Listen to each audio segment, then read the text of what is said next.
di manusia. Jadi identitas seseorang ketika sudah melekat, ya,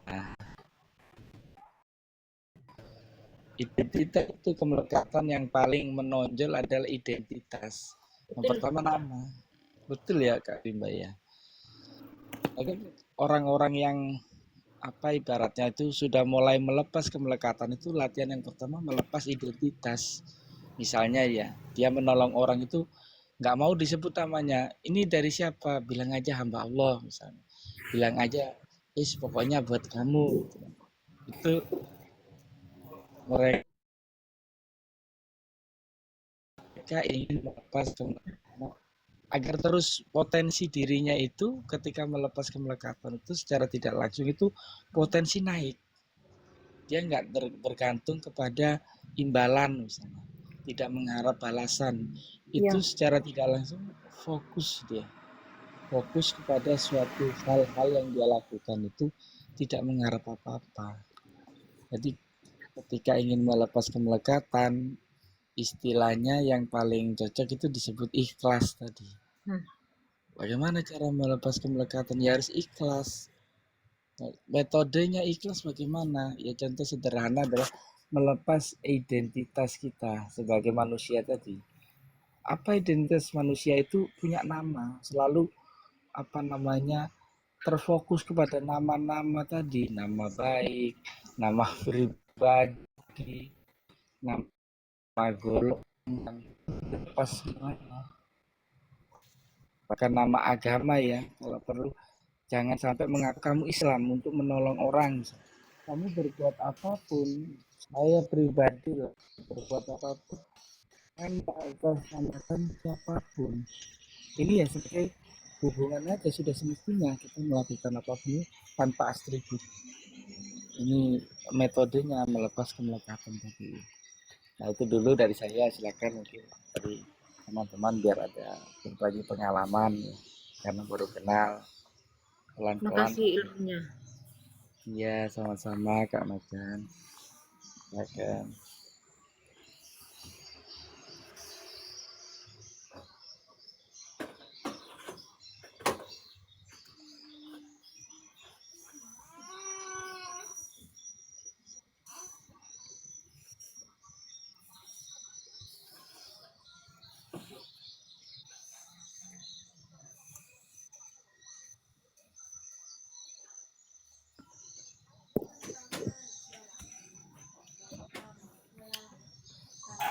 Senang nona cukup ramah.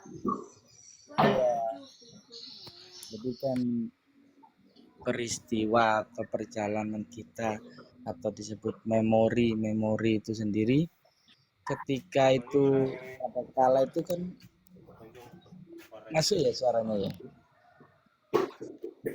Masuk ya. Jadi kadang memori itu tadi keluar dengan sendirinya, kenangan-kenangan itu tadi bisa jadi kemelekatan, bisa. Bagaimana caranya itu tadi dilepaskan? Itu hanya kita saksikan cara menjadikannya itu biar nggak mendapat dengan kemelekatan, tidak jadi identitas kita. Misalnya kita jadikan pendidikan, misalnya kita ambil pelajaran di situ. Kadang-kala kan orang berzikir ya, kalau Islam itu kan orangnya berzikir. Kadang kalau orang ada yang meditasi, tafakur, atau saat kita sendiri, kadang-kadang memori-memori itu keluar, kenangan-kenangan, ada yang menyakitkan, ada yang menyenangkan, dan itu selalu diakui kadang-kadang kan. Ini kenangan saya, ini itu yang membuat rasa tadi semakin berat.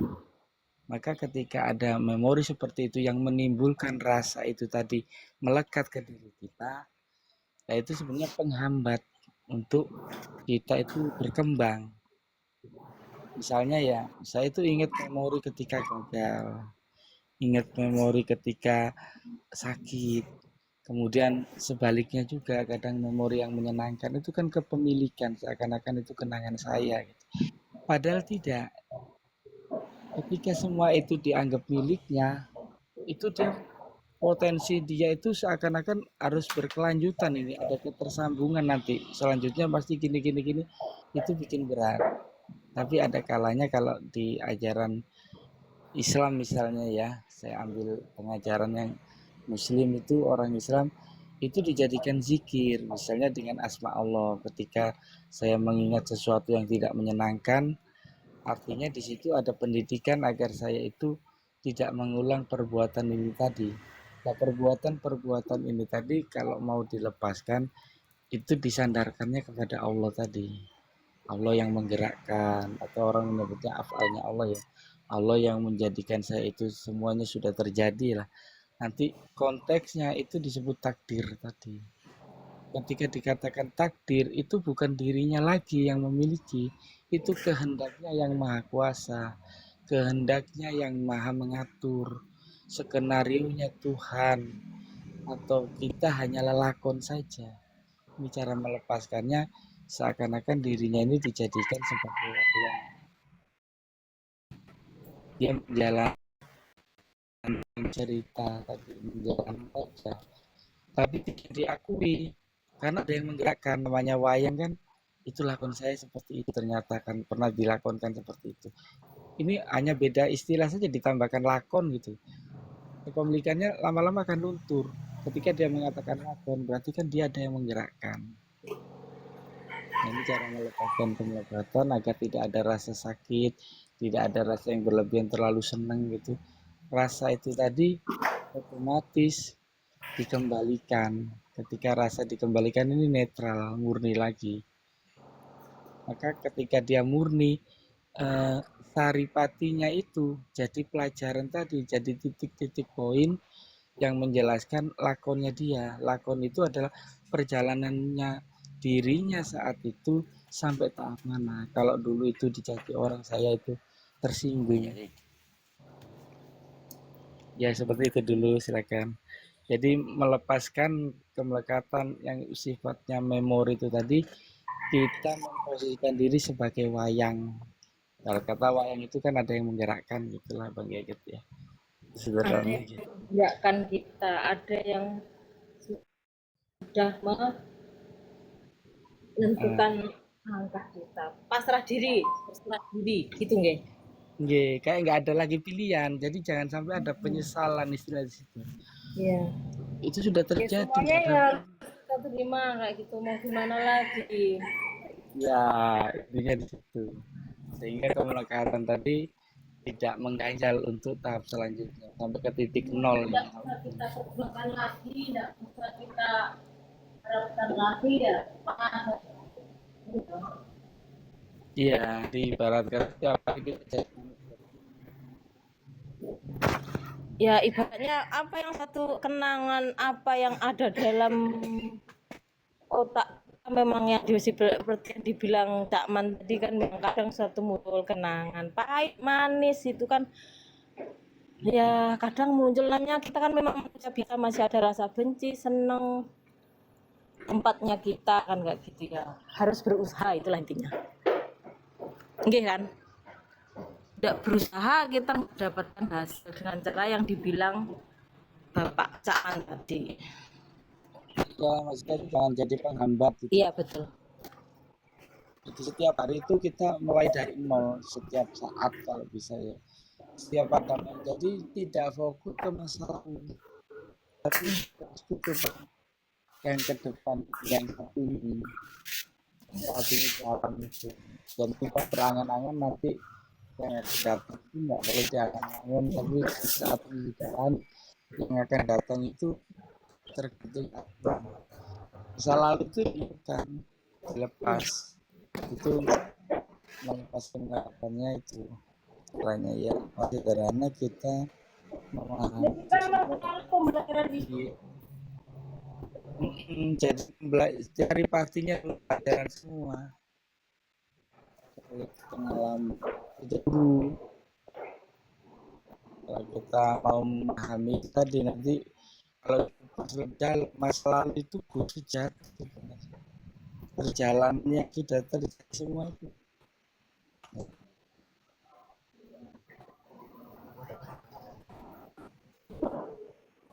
Assalamualaikum.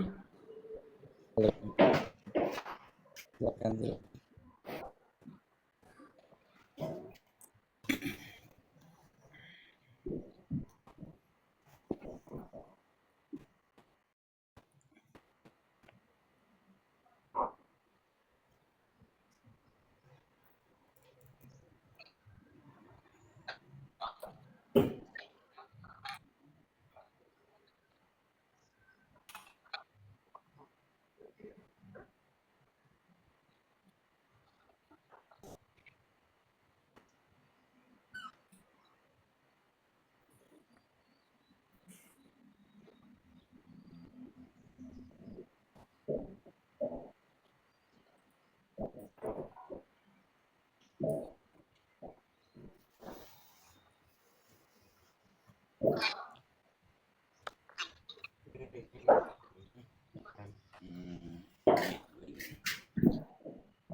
Tapi aku kebetulan gak kena hujan beras nih.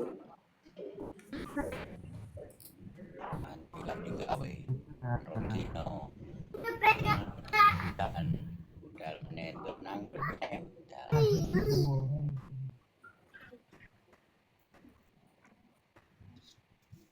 Iya. Oh, Terus ini Pak, saya bicara sama tamu saya. Lah, oh, ini bisa ya saya ini. Ya. Pak, saya tanya terus menguap, Pak. Jadi Pak, iya. Karena ada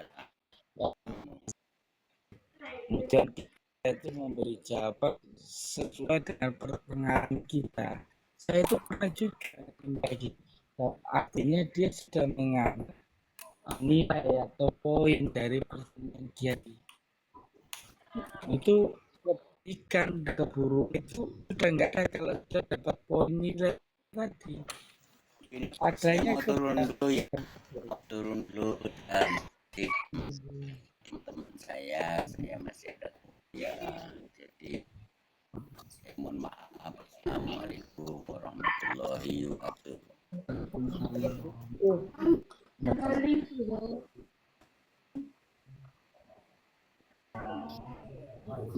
Jadi memang itu poinnya ketika kita sudah memahami bahwa segala yang terjadi pada kegiatan sudah tidak lagi menjadi amal kata atau sifat itu berada.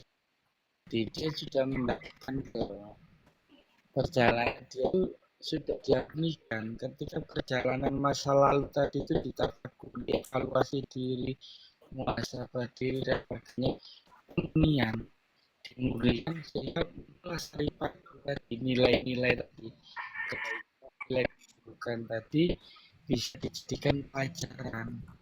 Dan ini manfaatnya nanti luar tentunya ketika ada yang membutuhkan itu sinergi dengan orang kita, bukan ini biasanya keluar.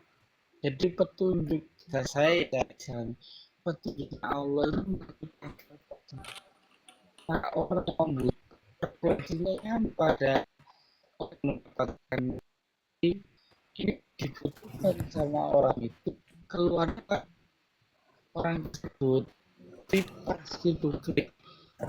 Itu saya pernah coba seperti ini, misalnya dengan meditasi, hening, fakur, evaluasi diri, dan sebagainya, itu memurnikan itu keluar, dia dapat pelajaran, dia mengambil nilai-nilai baik itu tadi untuk sehat. Itu bahasanya dia nanti apa buruk jadi kalau berbuat ini berbuat buruk ini. Jadi kisah-kisah itu kurang diceritakan, tapi buku mengolok masa-masa yang diceritakan, kisah-kisah yang diceritakan itu bukan tapi untuk mengambil hikmah, mengambil pelajaran. Ini kayak gitu. Kita kitabnya tadi kita mengambil nilai kebaikan dan keburukan, kita murnikan nggak bisa memurnikannya, berarti dirinya harus dibersihkan. Jika kekerasan tadi, karena bagaimana kita kembali ke awal tadi, manusia itu lama masih ada pemekatan itu tanda-tandanya dia selalu terikat dengan nama, baik nama pribadi, nama keluarga, nama golongan, nama agama. Nama-nama itu kelekatan semuanya. Itu yang paling menolak. Apalagi dalam diri itu yang paling kelihatan adalah melekatan nama. Maka bagaimana pasca itu melakukan nama itu sendiri. Ini ibarat kata mendekati, nggak ada batas lagi. Ada potensi diri kalau seperti itu. Ya luar biasa, mentok-mentoknya itu ya kita semampu kita. Paling tidak, Berubah bude. Kenapa sih? ya tadi Pak Gigit ya, jadi bisa nggak pengalaman tadi bisa jadi bisa. Ketika sudah dimurnikan memang seperti itu. Dia menjadikan perjalanan pengalaman itu tadi menjadi nasihat atau pelajaran bagi yang bukan. Nah itu dulu dari saya. Silakan mungkin teman-teman yang lain, monggo biar makin akrab. Pak Cakman, ini berarti perjalanan jiwa ya Cakman ya? Perjalanan jiwa dan raga. Lek jiwa tok rogone ndak Iya, mampu. iya. Oh gitu ya. Ya, ya jiwa Karena raga. jiwa raga ya. Dengan nasib setiap manusia masing-masing itu beda. Ya. Kalau Kita kesadaran orang miskin bisa menjalani ikhlas dengan keadaan bisa nerima. Belum tentu yang kaya bisa menjalani kehidupan kita yang miskin. Tapi orang miskin mesti iso urip. Lek dikongkon urip sugih. Oh, aku budal dhisik dhewe.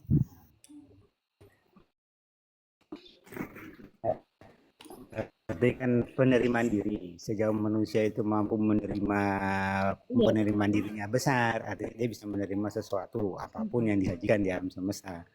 Artinya baik buruk itu kan sebetulnya daya terima manusia.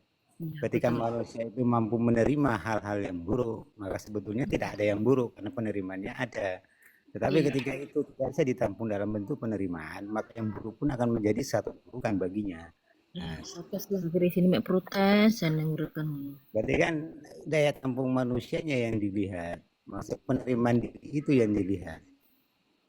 Nah, sedang perjalanan jiwa itu arah yang tadi Caman teruskan itu kan sampai ke langit ketujuh, kemudian ke Sidratul Muntaha. Itu kan sebetulnya bentuk apa?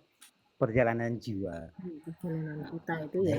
Perjalanan jiwanya itu untuk sampai ke sana itu seperti apa gitu. Karena saya juga pernah mendengar cerita bahwa sebetulnya yang sampai kepada Sang Pencipta itu adalah jiwa. Jadi jiwa ini yang menempuh perjalanan dari langit ke-1, langit kedua, langit ketiga, sampai kepada yang namanya kesadaran jiwa. Mereka yang mempunyai kesadaran jiwa, tanya, ya, ini saya hanya tapi saya juga merasa itu memang lebih bagus gitu. Jadi mereka menerima yang namanya resonansi sang pencipta. Resonansi inilah yang mereka tahu tentang informasi, tentang tahu kehidupan ini seperti apa. Itulah yang mereka peroleh dari bentuk kesadaran jiwa itu. Mungkin ada yang di room ini bisa menjelaskan gitu. Saya juga belajar gitu. Kesadaran jiwa itu harus diikuti dengan akal kan gitu. Kalau kita nggak punya akal, nggak kita pakai ya nggak bisa menerima.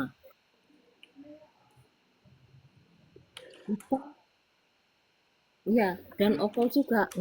Okol itu melakukan hidup ya harus dengan okol juga. Kalau kita hidup nih cangkul, gak enak okol yang nggak enak kekuatannya ya orang. Tapi akal itu kan sifatnya terbatas. Artinya akal itu sejauh Kita menjalani sesuai kemampuan kita dan berusaha semampunya. Bang ngoten.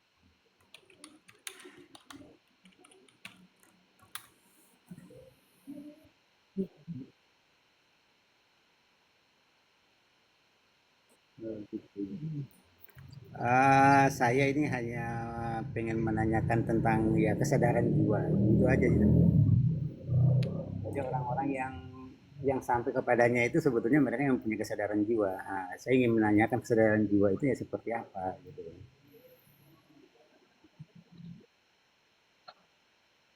Artinya jiwa yang berkesadaran. Artinya bukan fisik manusia yang berkesadaran, tapi jiwa itu yang berkesadaran.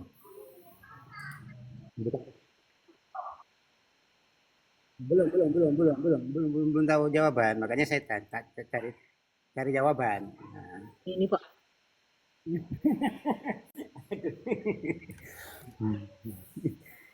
jadi kalau misalkan kesadaran akal itu kan sifatnya terbatas. Ada yang kesadaran yang lebih dari akal gitu loh.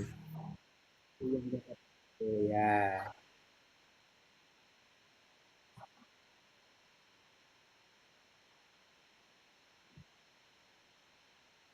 enggak.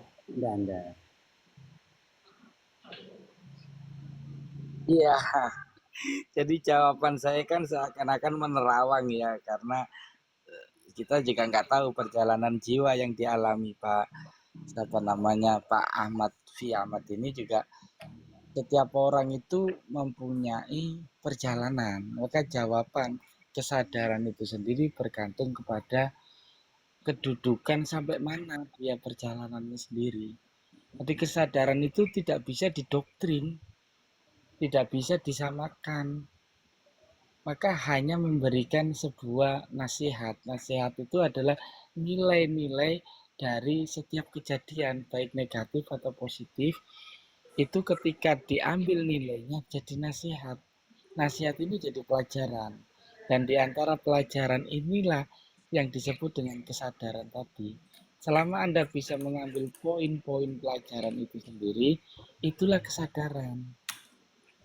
Sejauh mana kita mengambil pelajaran dari perjalanan jiwa kita, perjalanan hidup kita, zohir batin kita itu, apa yang kita rasa, yang kita alami, yang kita lalui, semuanya itu adalah perjalanan jiwa tadi. Nah, kesadarannya di mana? Kesadarannya adalah sampai mana kita memurnikan perjalanan tadi.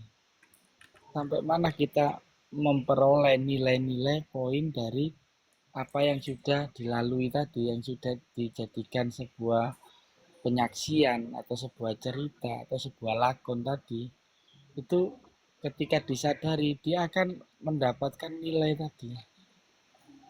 Nilai-nilai ini yang disebut dengan makom nanti ya, kedudukan. Ketika orang mendapatkan nilai, kalau di sekolah itu kalau habis ujian kan dapat nilai. Itu kelas-kelasnya, klasifikasinya di situ. Maka kesadaran ini adalah bagaimana seseorang itu memperoleh hikmah atau pelajaran dari setiap kejadian. Jadi itu dikaitkan dengan akal. Kenapa? Karena akal ini salah satu alat yang diberikan oleh Yang Maha Kuasa tadi agar manusia ini bisa memahami, bisa mengerti, bisa mengolah, bisa menjadi bahasa itunya petunjuknya bisa jadi khalifah. Khalifah itu yang memimpin. Dalam arti memimpin ini yang bisa mengendalikan semua yang dia jalani tadi. Nah, kalau akalnya ini rusak, dia tidak bisa mengendalikan dirinya, dia tidak bisa memimpin dirinya, dia tidak tahu kesadaran itu poin-poinnya di mana dia nggak tahu, maka dia tidak bisa dihukumi. Orang yang rusak akalnya dia tidak terikat dengan hukum, seperti juga anak bayi. Jadi orang-orang gila itu dianggapnya nilainya seperti anak bayi, harus diramut, dirawat dan sebagainya. Maka kembali lagi kesadaran jiwa itu sampai mana? Sampai kita memperoleh nilai atau poin dari perjalanan itu sendiri. Itu yang disebut kesadaran tadi. Pak, singkatnya seperti itu dulu Pak Ahmad. Jadi tidak harus kesadaran jiwa itu sampai ketemu Allah gitu. Sebenarnya kalau kita telah lebih dalam, sadar atau tidak sadar itu sudah ketemu sama Allah. Ya, sadar atau tidak sudah ketemu. Tapi ketika ketemu sama Allah yang ikuti dengan kesadaran, dia nilainya itu lebih terang gitu. Dia peroleh pemahaman itu lebih jelas, lebih rinci, dan lebih tertata. Ini bedanya. Dan orang yang ketemu Allah tanpa kesadaran ini natural dia. Seperti anak kecil itu tadi. dia merasa aman, merasa tenang, itu sebenarnya dia udah ketemu sama Allah. Tapi karena dia dari ketenangannya ketemu sama Allah ini masih ada kemelekatan, misalnya melihat ibunya, melihat saudaranya, melihat temannya, dan melihat sesuatu ya akan memberikan ketenangan. Nah, hakikatnya yang dimaksud dengan ketenangan itu yang ada di dalam tadi, rasa nyaman, rasa aman itu tadi. Itu ketika ketemu Allah, orang mendapatkan rasa itu sendiri sudah ketemu Allah. Nah, rasa ini kalau disadari jadi poin, jadi nilai, jadi pelajaran, jadi kearifan, kebijaksanaan dan sebagainya. Nah, itu yang disebut dengan kesadaran. Maka kalau saya garis bawahi istilah kesadaran ini bisa dikonotasikan bahasa lainnya ya kebijaksanaan. Sejauh mana kebijaksanaan kita itu, sejauh mana kesadaran seorang. Itu dulu dari saya, Pak.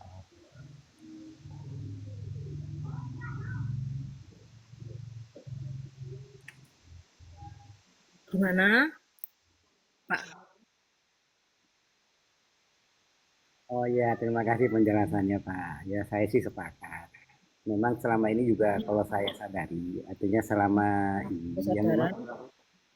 segala sesuatunya kan ya semuanya disajikan sama Sang Pencipta. Kita ini kan hanya menikmati hidup saja. Ya apapun yang disajikan ya wis kita terima saja lah. Karena memang itu sudah seperti itu kan kayak gitu. Di dalamnya kan ada pelajaran. Jadi sebetulnya ya memang kehidupan ini kan ya semacam universitas lah, semacam tempat kita belajar lah. Belajar dari kehidupan itu sendiri untuk mengetahui hakikat kehidupan yang sebetulnya siapa kan kayak begitu. Jadi kita hanya cuma menerima saja apa-apa yang memang kita diberikan ya terima aja, baik itu baik apa itu buruk ya terima aja.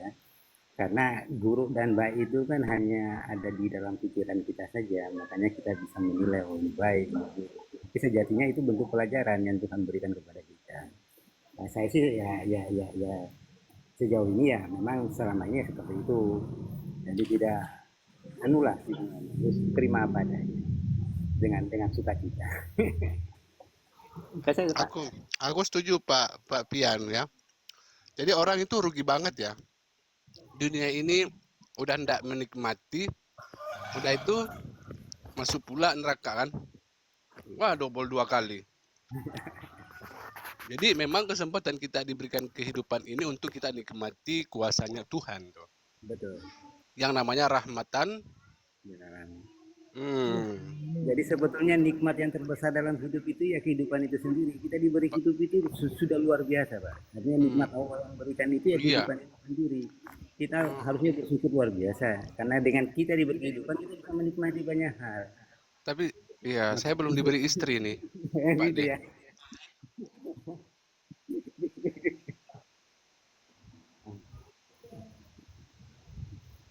Jadi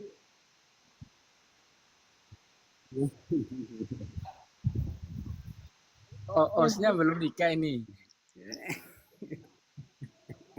Umur berapa, Pak?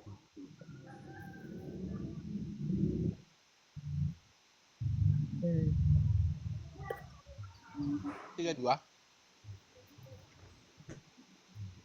Aku 32. 32. Nikmati hidup, Pak. Berkeluarga. Kau Tidak akan usah. merasakan nikmatnya berkeluarga jika hati ini pun ikhlas menjalaninya. Ih, Berkeluarga itu macan tidak rimba mau nggak gitu? Aku udah tua. Mau Jadi tua enggak, pun yang penting kan menikmati. enggak usah cari yang mencintai. Tidak bisa, Pak.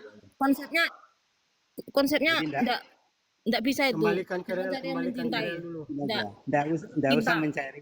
Enggak usah mencari cinta. Artinya kita itu mau mencintai orang enggak usah. Tapi belajar menerima cinta orang itu jauh luar biasa. Karena Itu itu kesadaran itu kesadaran Jadi ya, palsu itu.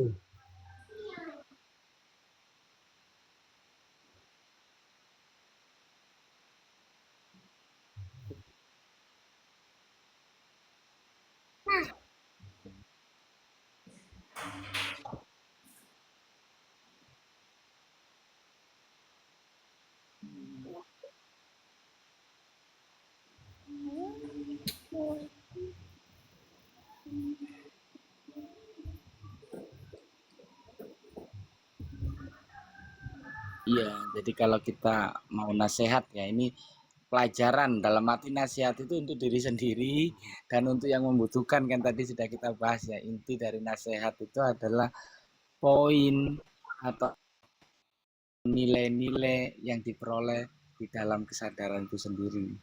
Nanti poinnya nilainya itu jadi nasihat. Nasihat ini bukan untuk mendoktrin, tapi untuk membuka wawasan saja atau pengetahuan yang membutuhkan biasanya jadi petunjuk gitu. Jadi di antara nasihat itu dari pengalaman dulu ya biasanya. Dulu saya itu 30 tahun baru nikah ya. Dari situ itu saya memperoleh petunjuknya begini. Namanya jodoh itu ada yang mengatur. Tapi istilah mengatur ini ternyata tidak semudah kata-kata tadi. Orang mengatakan ada yang mengatur itu orang lain yang mengatur, Allah yang mengatur dan sebagainya. Ternyata istilah jodoh ada yang mengatur adalah aturan dulu.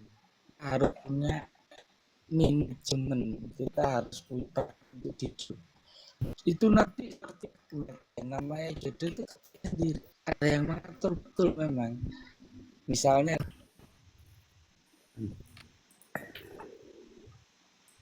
Saya ya,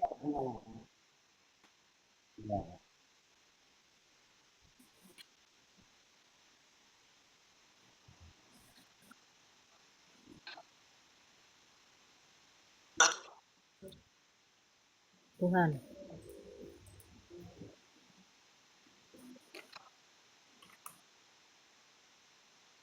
Bang.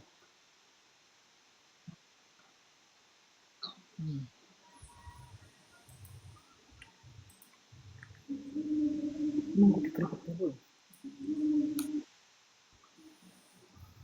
kalau urusan ini pura-pura nggak dengar kayaknya. Karena kebutuhannya nggak di belum kebutuhan di situ.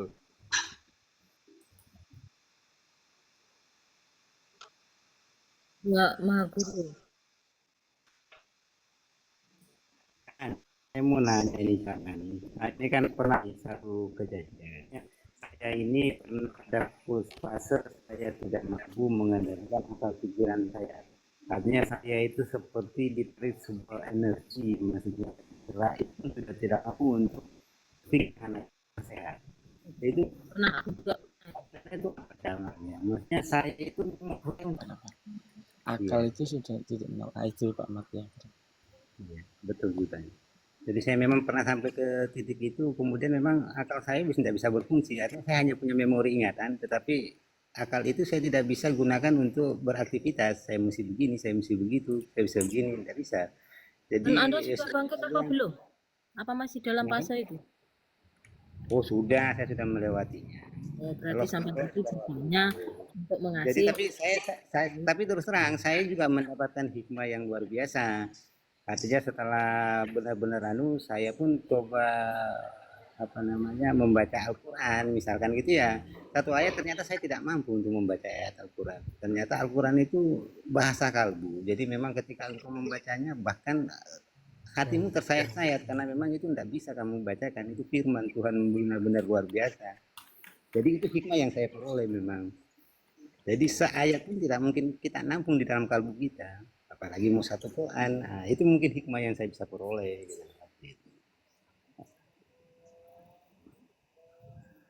Jadi jadi hampir benar. Jadi saya tidak bisa menggunakan akal sehat saya lagi. Orang yang dekati saya saja tidak berani kok. Ini udah tidak benar sudah gila ini.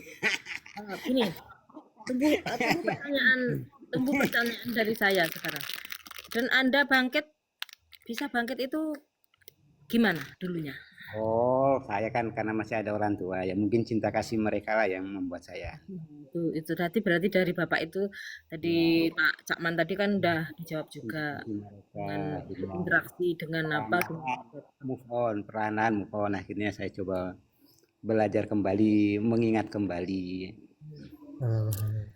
posisi waktu itu udah berkeluarga sendiri atau Siapa saya masih sendiri Hah? masih sendiri Sampai sekarang? Oh, saya sudah berkeluarga. Jadi ini boleh saya cerita ya. Jadi ceritanya begitu.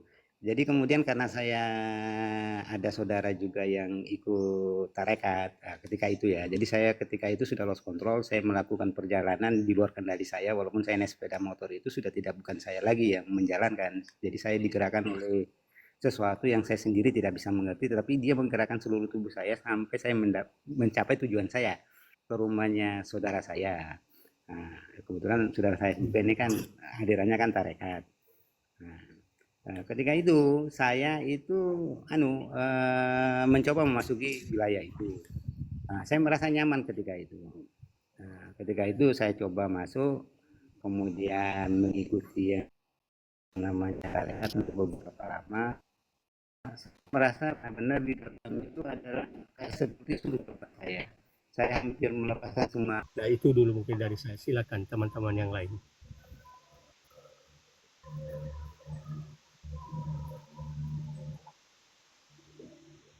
Oh,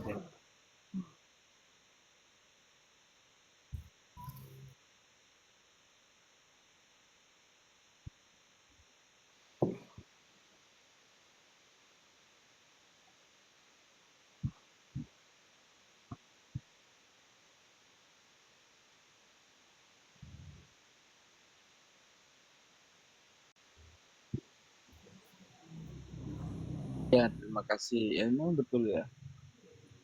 Kesadaran itu tadi perjalanan kan ya. Ketika perjalanan itu sampai puncaknya disebut puncak dari kesadaran. Nanti perjalanan itu adalah proses kesadaran. Proses kesadaran ini bisa dikatakan subjektif ya. Subjektif itu artinya ada cabang-cabang. Cabang-cabang di dalam kesadaran atau di dalam perjalanan itu sendiri mengalami pengembangan, mengalami perubahan, bisa naik, bisa turun. Kesadaran itu ketika subjektif bisa naik, bisa turun. Di situ ada nilai. Tapi ketika kesadaran itu terus menanjak, mengalami perubahan, pengembangan, subjek demi subjek dia lalui, sampai akhirnya sampai kepada titik yang paling tinggi menurut dia pada saat itu, atau disebut kesadaran yang paling mentok tertinggi, artinya dia sudah menemukan objeknya berarti. Misalnya soal pekerjaan. Pekerjaan ini dalam makna objektif, pekerjaan ya objektif. Maka subjek dari sebuah pekerjaan ini adalah tugas. Dan setiap tugas itu mempunyai fungsi. Misalnya dalam rumah tangga, ada asisten rumah tangga, ada seorang istri, seorang ayah, seorang anak. Ini di dalam manajemen kesadaran berkeluarga, maka objeknya ini setiap anggota keluarga termasuk perangkatnya itu objeknya adalah satu kesatuan yang utuh yang disebut dengan rumah tangga tadi. Rumah tangga ini saya analogikan dengan sebuah pekerjaan tadi objektifnya. Pekerjaan dalam arti setiap anggota rumah tangga mempunyai tugas ya. Maka tugas ini saya anggap sebagai pekerjaan. Maka objektifnya semua mempunyai satu tujuan. Maka kesadaran yang tertinggi itu dia menemukan tujuan akhir dari perjalanan tadi. Kalau dalam keluarga, dia bertugas sebagai ayah, bertugas sebagai ibu, asisten rumah tangga, sebagai anak. Ketika kesadarannya itu dipahami, disadari ya, dia subjektifnya ini dia kalau sampai ketemu maksudnya, ketemu tujuannya bahwa dia berperan sebagai ayah ini dalam konteks rumah tangga. Maka dalam rumah tangga ini setiap anggota keluarga punya tugas, punya pekerjaan. Itu kesadaran akan berkembang. Nanti anak bisa belajar kesadaran secara subjektif tentang orang tua. Secara subjektif kepada asisten rumah tangga, dia belajar kalau dia nanti ikut orang, bekerja untuk orang lain dan sebagainya. Ini ada pengembangan, ada sinergi. Nanti kesadaran itu ketika subjektif dia jadi pendidikan, jadi pelajaran. Maka puncak dari kesadaran itu sendiri adalah dia tahu tujuan daripada perjalanan hidup tadi. Ketika Rasulullah itu di Mi'rajan itu dimihrotkan ketemu Allah itu sudah ketemu tujuannya, nanti itu ketemu Allah. Maka tidak ada rasa, dihilangkan semua, sakit, perih, beban itu hilang semua karena sudah tahu nanti tujuanmu begini. Karena sudah tahu tujuan dia kuat. Maka orang-orang misalnya saya analogikan ke bawah lagi. Seseorang ketika mempunyai tujuan, misalnya saya bekerja, kalau yang masih belum rumah tangga ya, agar kehidupan saya itu nanti lebih baik misalnya. Dia pun punya tujuan. Jadi selama dia jomblo bekerja ini dia punya sebuah fokus ya pada tujuan itu tadi. Nggak terasa sakitnya. Nah di situ jadi nilai ketika dikatakan kesadaran sifatnya subjektif itu artinya proses dari kesadaran itu mengalami perubahan, pengembangan, yang mengalami perjalanan tadi. Ketika sudah objektif, berarti dia sudah tahu tujuan. Ya itu aja sih singkatnya dari saya.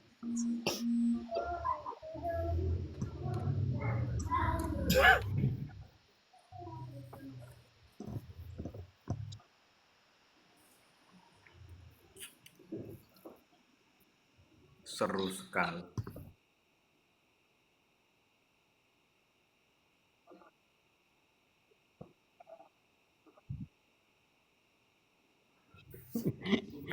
Itu kan untuk buat saya saja, nanti yang lainnya ndak anu ya komen lagi, komentar lagi.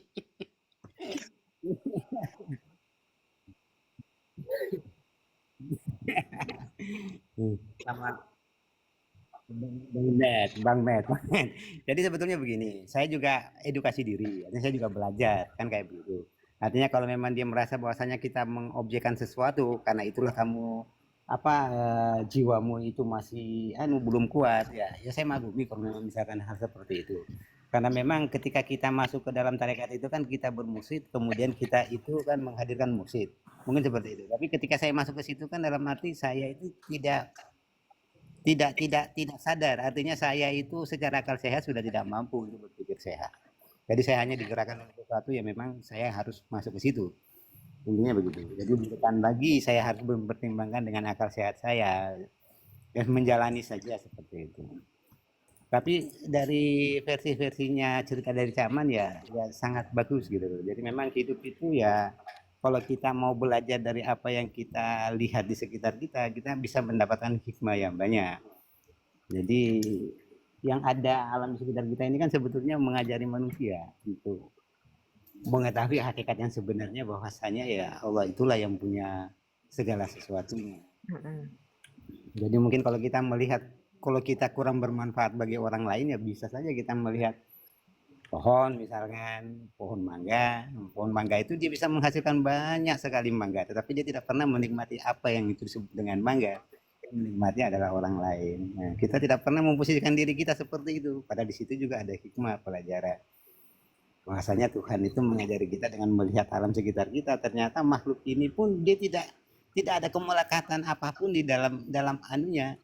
Dirinya dia hanya bertumbuh, memberikan hasil dan memberikan hasil kepada siapapun yang ingin menikmati hasil itu sendiri. Nah itu poinnya saja sih yang saya bisa. Jadi belajar dari sekitarnya. Ya. Cuma kadang kita manusia kan banyak memilih itu artinya kita dihadapkan dengan sesuatu yang astagfirullahaladzim. Maaf karena saya rewel jadi Anda minta dibelikan roti itu.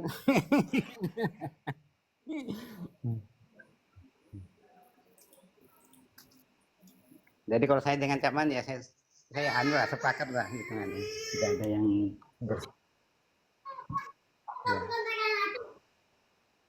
ya.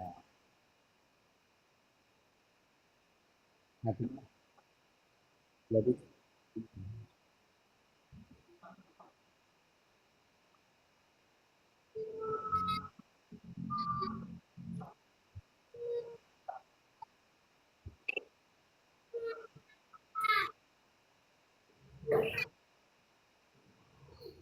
mohon maaf saya keluar dulu ya. Ya mohon maaf saya keluar dulu ya, anak saya rewel nih nangis. Ya, mohon maaf Mbak. Ya, makasih. Assalamualaikum.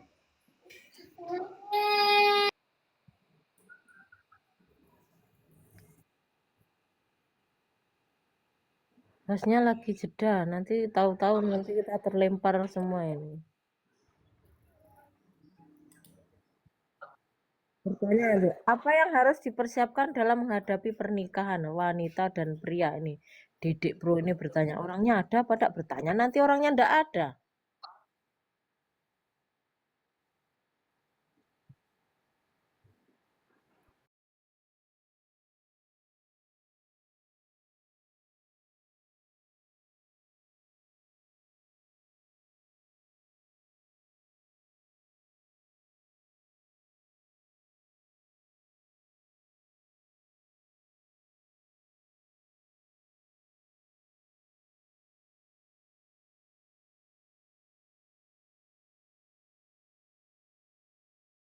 Takullah haitsuma syi'ta.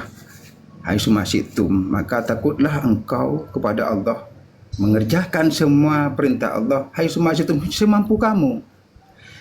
Semampunya, ya mampu sholat malam kerjakan, tidak mampu tidak ada paksaan. Akhirnya dinusa. Cuma yang paling ditekankan untuk meningkatkan mahabbah kita kepada Allah Subhanahu wa Ta'ala itu adalah menjauhi larangannya. Menjauhi larangannya. Sekuat apapun kita harus mampu untuk menjauhi larangannya, sekuat apapun itu.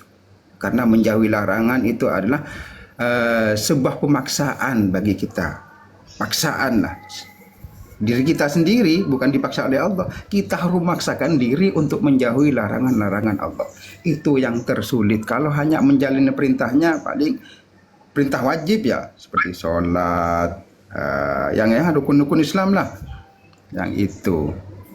Kalau menjauhi larangannya ini yang paling sulit, seperti itu. Sementara itu dulu mahabbah yang saya dapat paparkan untuk meningkatkan mahabbah kita kepada Allah Subhanahu wa Ta'ala, memperbanyaklah ibadah, patuhi perintahnya dan Insyaallah. jauhi larangannya. Insyaallah. Itu sementara. Terima kasih.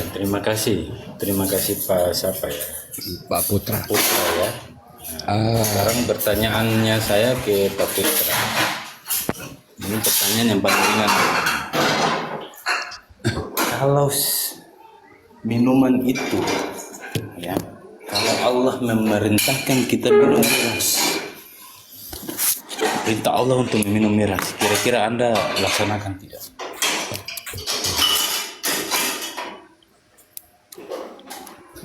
Halo. Baik, ya siap. Baik. Andai kata Allah memerintahkan, kalau itu memang jadi perintah Allah, maka saya akan tak melakukan. Kalau memang minum miras itu memang perintah Allah bukan larangannya, maka akan tetap saya lakukan. Karena apa? Perintah Allah itu pasti baik. Itu pasti baik. Pada akhirnya itu pasti menemukan kebaikan. Kalau memang itu perintah Allah, sayangnya di dalam Al-Quran itu sudah dilarang gitu loh.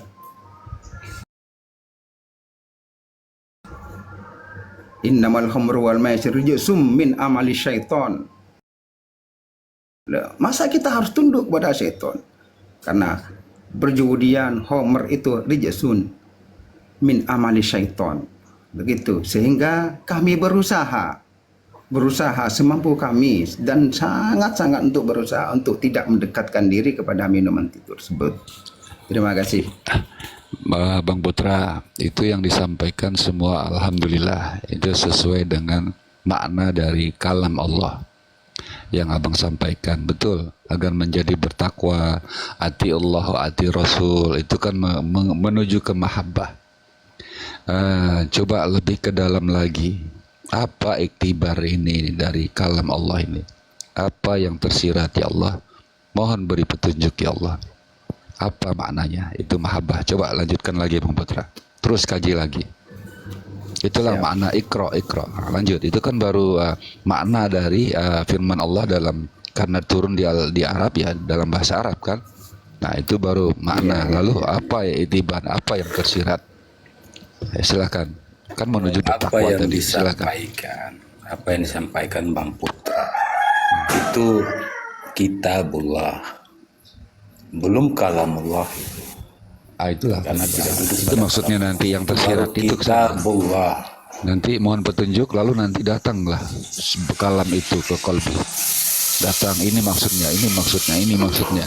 Tapi itu buka kolbu, bersihkan kolbu, buka kolbu, insya Allah akal menjadi pelitanya, gitu loh. Jadi sinkron berdua itu. Amal perbuatan, satu kesatuan jiwa menjadi amal perbuatan, fiilnya. Itulah menuju arif billah. Lanjut Bang, lanjut, bagus itu. Dan kan tadi udah dibuka tentang takwa. Mahabbah itu menuju ke arah takwa. Lanjut silahkan. Itu kan baru secara makna. Lalu apa yang ke dalamnya itu? Ya, takwa itulah menuju kepada mahabbah. Karena awal mulanya itu dari takwa baru kepada mahabbah. Ya, tapi kalau yang lain berprinsip bahwa mahabbah duluan daripada takwa, ya silahkan. Mungkin kan lain guru, lain pemahaman. Betul. Betul Bang. Jadi kan di situ tadi yang disampaikan Bang Putra. Silakan. Kan takwa menuju mahabbah. Itu. Jadi apa makna takwa itu hingga sampai kepada mahabbah itu tadi? Apa yang tersirat di situ? Tentu ada. Tidak mungkin tidak. Itu makanya Allah perintahkan ikra. Dengan namanya, jangan lupakan itu. Artinya dengan namanya mohon petunjuknya. Kan semua ini adalah ciptaannya. Nah, mohon petunjuknya. Allah akan beri petunjuk itu. Lanjut Bang. Terus ke dalam lagi Bang. Silakan. Bang Putra silakan. Ya, ke dalam mana ini? Putra. Iya, siap. Gosok aja lama-lama halus. Terus Raden Sakir. Maksudnya gimana ini? Makna yang tersirat daripada Makna yang tersirat itu begini ya Bang. Nyata dalam diri kita tuh bisa nurhim bi ayatina. Kita tinggal membaca pada diri sendiri, jangan ngurus orang lain. Nggak ada hubungan kita sama orang lain itu. Hak takillah ya. Hesumalakunta. Aku selalu hidup dengan Tuhanku sendiri, bersek-asik dengannya. Silahkan yang lain. Ya, bagus itu, bagus. Lanjut. Ya, begini. Assalamualaikum. Minal wal faizin semuanya ya. Sama-sama. Assalamualaikum warahmatullahi wabarakatuh. Om Cakman. Selamat lahir batin teman. Ya, silakan dulu Pak Putra, silakan. Ya, begini. Kalau saya memaknai muhabbah itu ya kan tingkatan manusia itu beda-beda. Betul. Tingkatan manusia itu beda-beda. Sehingga saya mengatakan untuk meningkatkan muhabbah kepada Allah Subhanahu wa taala itu saya harus merunut dari syariat dulu. Dengan apa? Dengan meningkatkan takwa kita kepada Allah Subhanahu wa taala. Itu untuk meningkatkan muhabbah kita. Karena tingkatan orang beda-beda. Sehingga seperti yang dikatakan Bang Raden seperti ini, saya tidak perlu dengan urusan lain, tetapi ingat bahwasanya memang kodrat manusia itu sendiri diciptakan harus saling berhubungan sesama manusianya dulu. Saling berhubungan sesama manusia sebelum berhubungan sama Allah. Tapi yang maaf Bang Putra, saya salah. Iya betul Bang Putra. Tapi yang dimaksud Bang Raden mengurusi orang itu bukan urusan kita. Betul. Itu yang dimaksud Bang Raden. Bukan hablum minannasnya, bukan. Mengurusi orang. Sekedar menyampaikan boleh kan. Baginda Nabi SAW pun pernah Allah ingatkan. Soal dia berubah atau tidak itu urusanku. Kata Allah. Ya itu makanya kita nggak boleh ngurusin orang. Menyampaikan betul lah. Itu perintah Allah. Ya kan, walaupun hanya satu ayat. Benar, benar, Nah, itu benar. maksud Bang Putra, Bang Raden tadi, Bang Putra. Silakan dilanjut, Bang Oh Putra iya, yang paham. kalau begitu benar, benar. Hanya kita, karena sifat Nabi itu hanya beliau, bukan memaksa ya. Ya, tapi Beli, sampaikan, sampaikan. Benar apa kata Bang Gilbert tadi. Innaka la tahdi man ahbabta walakin Allah yahdi man yasha ila siratal mustaqim. Itu kata Allah, sampean itu sekuat apapun menyampaikan, kamu tidak akan mampu untuk memberi hidayat kepada orang-orang. betul, Masya Allah, Barakallah. Hanya Allah yang mampu memberi hidayah. Allah Seperti itu turunnya. Karim, Allah Karim. Begitu. Jadi kembali Ya, ke bikal khair. mahabbah. Kembali ke mahabbah. Karena terus terang saja saya masih tingkatan dasar kalau mengacu kepada sekolahan. Jadi tingkatan dasar kepada syariat dulu, torekah saya sudah jalani, terus hakikat saya masih menata hati bagaimana untuk menuju makrifat. Sementara syariat kami ini masih kelontongan, Betul. tak mampu untuk menggapai yang namanya torekot secara sempurna sehingga mendapatkan yang namanya akhir dari sebuah cerita itu adalah makrifat. Insya Allah boleh saya lanjutkan, Bang Putra. Siap. Bismillahirrahmanirrahim. Betul memang, makanya Allah ajarkan syariat itu melalui tuntunan dari para baginda Nabi yang terdahulu dan yang penutup. Sayyidil Mustafa, Sayyidil Mursalin, Mama Sayyidina Muhammad sallallahu alaihi wasallam. Itu memang betul dimulai dengan syariat. Kenapa Allah mendidik kita dengan syariat hingga timbul mahabbah? Karena syariat itu Allah sadar dengan diri, Allah tahu dengan diri kita. Kita punya lalai, kita punya malas, kita punya emosi, kita punya ini. Kita lawan itu emosi itu dengan kepatuhan, ketaatan. Awalnya memang terpaksa. Nah, itu maksud dari yang kalam Allah. Tapi kerjakanlah, terus kerjakanlah. Walaupun hanya ikut-ikutan, kerjakanlah. Tapi jangan lupa terus membaca. Terus membaca diri, membaca alam. Terus sehingga akhirnya kita sadari. Ya, akhirnya kita timbul kenikmatan dalam melakukan ketakwaan tadi. Apabila kenikmatan itu sampai kepada diri, itu udah menuju ke mahabbah. Karena kenikmatan itu tadi tidak mengharap balasan. Itulah Abdullah. Tidak mengharap balasan. Seorang abdi itu tidak mengharapkan balasan dari sang pemiliknya gitu. Abdi kan, misalnya abdi dalam lah kalau kerajaan, tidak mengharap balasan. Hanya kepatuhan, diawali kepatuhan, lalu kecintaan kepada pemiliknya tadi kan gitu. Kecintaan, nah, itulah mahabbah. Hingga ikhlas, itulah Abdullah. Itulah menjadi arif. Itulah insan kamil muhkamil. Memang diawali dengan kepatuhan. Ada yang keterpaksaan waktu menjalani, ada yang ikut-ikutan, tapi teruslah, terus hingga timbul kecintaan, timbul kenikmatan dalam menjalani, dan timbullah kecintaan, mahabbah. Kalau udah cinta nggak mengharapkan apa-apa, itulah ikhlas. Itulah makna al-ikhlas. Sadar diri, benar saya makhlukmu, saya bergantung padamu. Jadi saya menjalankan perintahmu karena memang ada ketergantungan yang tidak bisa lepas dari ketergantungan kepadamu ya Allah. Itulah saya menjalani, itulah dengan ikhlas saya menjalani. Karena tidak lepas saya darimu ya Allah. Tidak akan pernah lepas. Itulah Allah.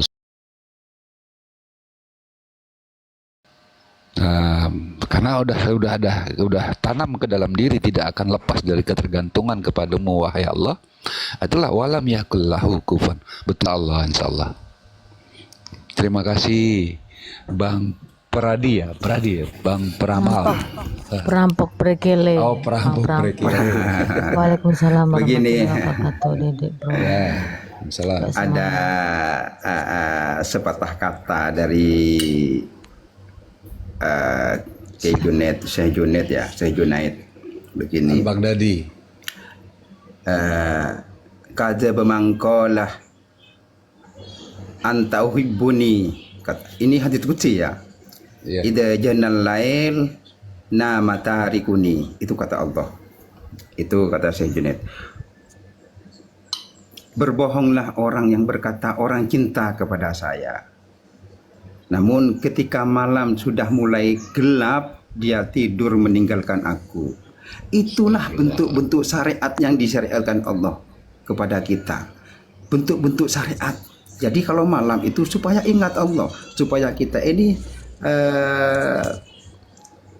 bisa berdialog langsung dengan Allah.